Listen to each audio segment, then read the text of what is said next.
The hearing room fell silent.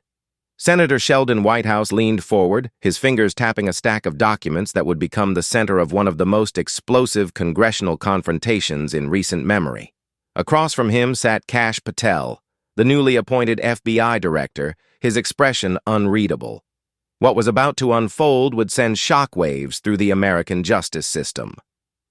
"Director Patel," Whitehouse began, his voice measured but sharp, "are you aware that over 600 individuals with violent criminal histories have been released under presidential pardons that your agency helped facilitate?" The question hung in the air like a guillotine blade. Cameras zoomed in, reporters stopped typing. This wasn't just another routine oversight hearing. This was the moment where two visions of American justice would collide head-on. The storm before the silence. To understand how we arrived at this moment, you need to go back 3 months earlier, January 2025. Kash Patel's confirmation as FBI director had been contentious, splitting the Senate along partisan lines. His reputation preceded him, a Trump loyalist, a fierce bureaucratic warrior, someone who promised to clean house at the FBI. Critics called him a partisan hack. Supporters called him a necessary disruptor. But no one, not his fiercest critics nor his most devoted supporters, could have predicted what would come next.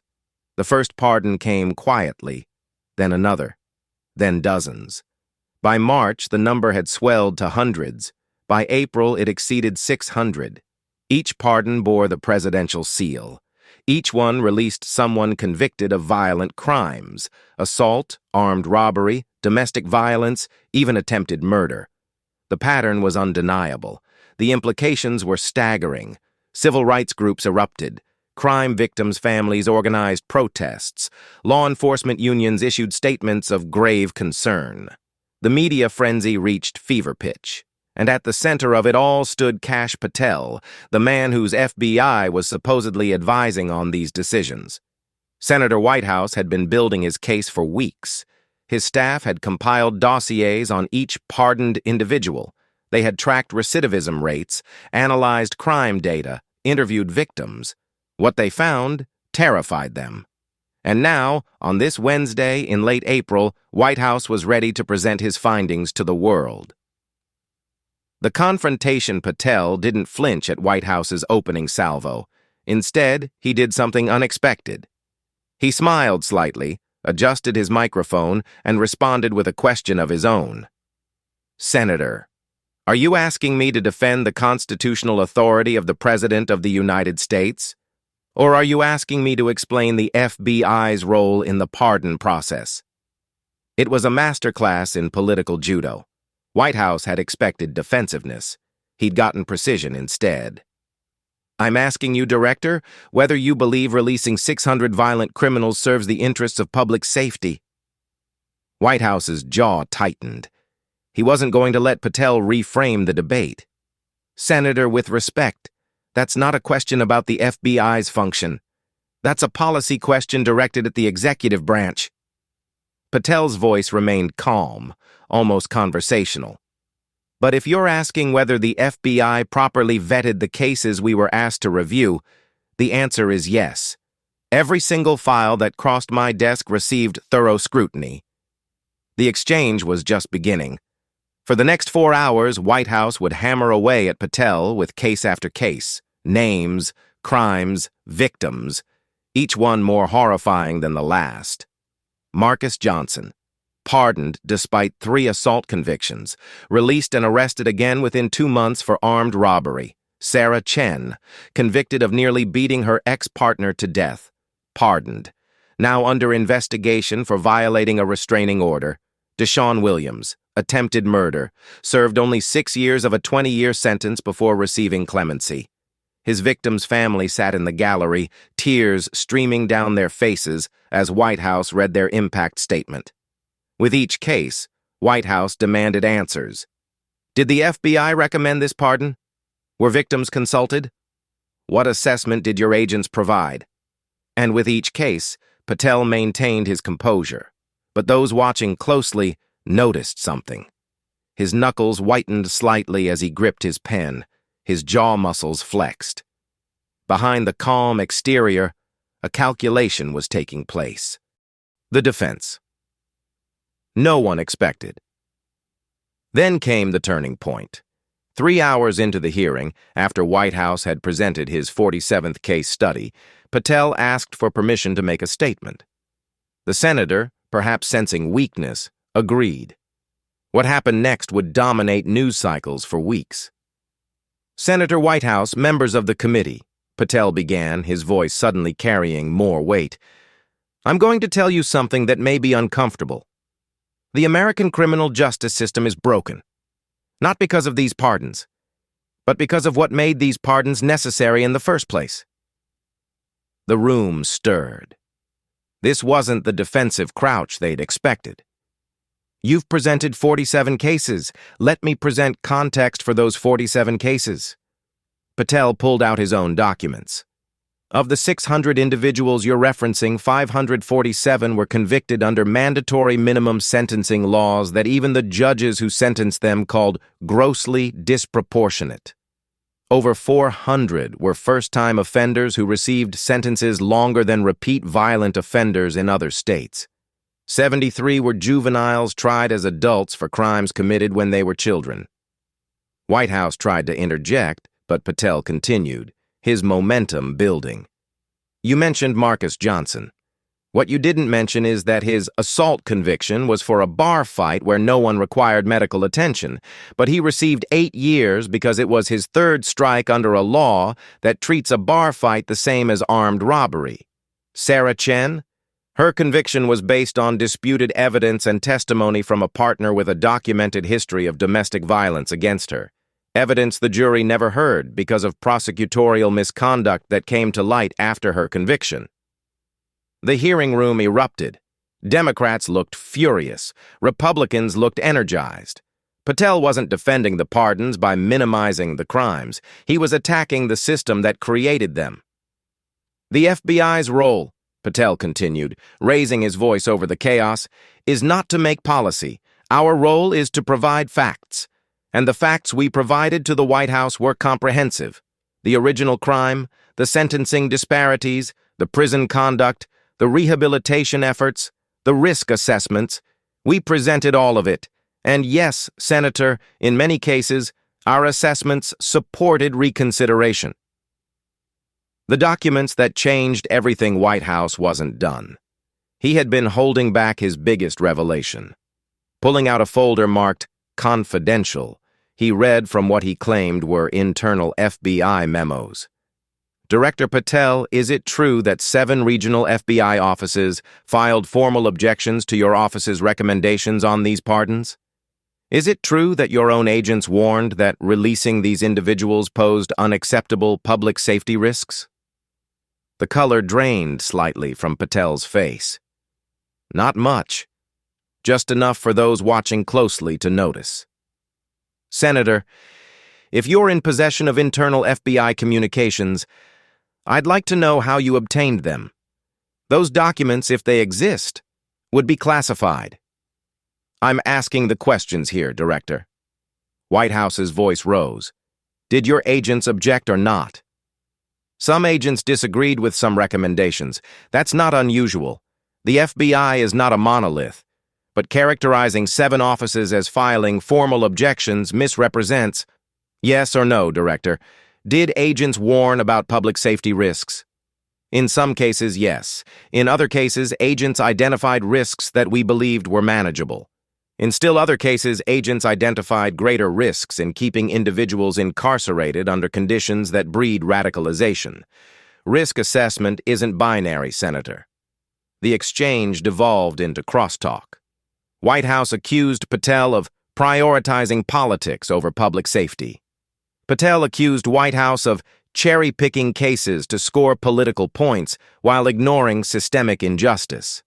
Committee members jumped in, some to defend Patel, others to pile on. But beneath the theatrical outrage, something more significant was happening. The debate had shifted from whether the pardons were justified to a larger question. What is the purpose of punishment? When does justice demand mercy? And who gets to decide? The victims speak. The hearing's most devastating moment came not from a senator or the FBI director, but from a woman in the third row of the gallery. Maria Rodriguez had been silent throughout the proceedings. But when Whitehouse yielded time for public comment, she stood. Her hands trembled as she approached the microphone. "My daughter was 17 when she was killed. The man who killed her got 15 years. He served 9 before being pardoned. You want to know about systemic injustice, Director Patel? My daughter's justice was taken from her twice. Once when she was murdered. Again when her murderer walked free." The room went silent. Patel's face tightened. For the first time all day, he looked genuinely pained. "Ms. Rodriguez, he began. "I'm not finished." Her voice broke, but held. "But I also want to say this. The man who killed my daughter was 16 when he did it. He was tried as an adult. He was a child, a stupid, violent child who made a terrible choice. And I spent 9 years hating him. But then I met him, through a victim offender dialogue program, and I learned that he was high on drugs he was forced to sell by a gang. I learned he tried to stop. I learned his own brother had been killed the year before. And I learned that he was genuinely, completely broken by what he'd done." Tears streamed down her face now, but she kept speaking. "I don't know if he deserved that pardon. I don't know if any of them did. But I know that keeping him locked up wasn't bringing my daughter back, and I know that the system that failed him is the same system that failed to protect her. So maybe Director Patel is right. Maybe the system is broken, but breaking it more by releasing dangerous people isn't fixing it, and pretending everyone in prison is a victim isn't fixing it either." She sat down. The hearing room remained silent for a long moment. Even Whitehouse seemed unsure how to proceed. The aftermath and the reckoning. The hearing continued for another 2 hours, but Maria Rodriguez's testimony had fundamentally altered its character. Questions became less aggressive, answers became less defensive. A strange sort of honesty crept into the proceedings. Patel acknowledged that some pardoned individuals had reoffended.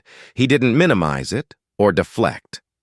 Every time someone we assessed as low risk commits a new crime, it's a failure. Not just of the system, but of our judgment. And we own that. Whitehouse, for his part, acknowledged that some of the cases he'd highlighted were more complex than his initial presentation suggested. "I don't claim every conviction was just. I don't claim every sentence was appropriate, but I do claim that victims deserve consideration in these processes, and I don't believe they received it." As the hearing concluded, neither man had clearly won. Whitehouse had exposed genuine concerns about public safety and victims' rights. Patel had exposed genuine concerns about systemic injustice and disproportionate sentencing. The truth, as is often the case, resided in the uncomfortable space between. The questions that remain. In the weeks following the hearing, several of the pardoned individuals reoffended. Not 600, not even 60, but 17. Each one became a media sensation. Each one validated Whitehouse's warnings. Each one weakened Patel's position. But something else happened, too. Investigations revealed that dozens of the pardoned individuals had been serving sentences for crimes that were no longer crimes in most states. That some had been convicted based on forensic methods now discredited. That others had been victims of prosecutorial misconduct. The story refused to simplify itself into heroes and villains. Patel remained FBI director, but his reputation was permanently altered. He was no longer the untouchable Trump loyalist or the fearless reformer. He was something more complicated. A flawed actor in a broken system, trying to navigate impossible choices with imperfect information.